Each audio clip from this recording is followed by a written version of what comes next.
મારી ભત્રીજીને મારી સાથે આવું છે તો કેવો ગુસ્સો કરે છે। મેં કીધું કે ચાલ સાથે આવી જા, તો જુઓ કેવી બેસી જાય છે એક્ટિવામાં, પણ હું એને સાથે ના લઈ જાઉં। મારી મોટી ભત્રીજી કે ચાલો ચાચા હું પણ આવું, તો હું કીધું કે ના બટા તમારે શું કામ છે? તો નાની ભત્રીજી બીજી પણ કે ચાલો હું પણ આવું। મૂકો ના રે ના તમારું શું કામ છે? તો કે ટાટા મૂકો સારો ચાલો ટાટા।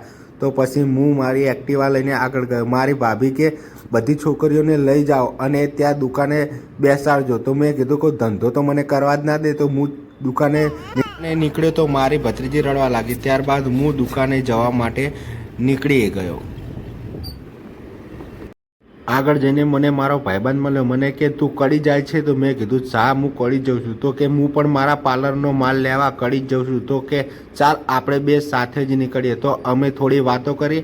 ભાઈને પૂછ્યું કે ભાઈ નોકરી નથી કરતો? કે ના ના અત્યારે તો થોડું ખેતીનું કામ છે અને થોડું પાર્લરનું પણ કામ હોય છે। તો હું ઘરે ત્યારબાદ હું મારી એક્ટિવામાં પેટ્રોલ પુરાવા ગયો અને તે પાર્લર આગળ ગયો। મને કે ઘણા દિવસે ભેગા થયા છીએ તો આજે ચા પીને જ કડી બાજુ નીકળીએ। તો તેણે પછી અમારા માટે ચા મંગાવી અને અમે 3 જણાએ ચા પીધી। મને કે થોડું પાર્લર તો અત્યારે મંદું ચાલે છે પણ માલ તો લાવવો પડે ને। ત્યારબાદ અમે આગળ ગયા તો આજે એક કેનાલ પર ટર્બો થોડો ફસાઈ ગયો હતો, તેના કારણે આજે થોડું વધારે ટ્રાફિક હતું। ત્યારબાદ ફાઇનલી હું મારી દુકાન પર આવી ગયો। મારો બ્લોગ ગમ્યો હોય તો લાઈક કરજો, શેર કરજો અને બધા સબસ્ક્રાઈબ કરજો।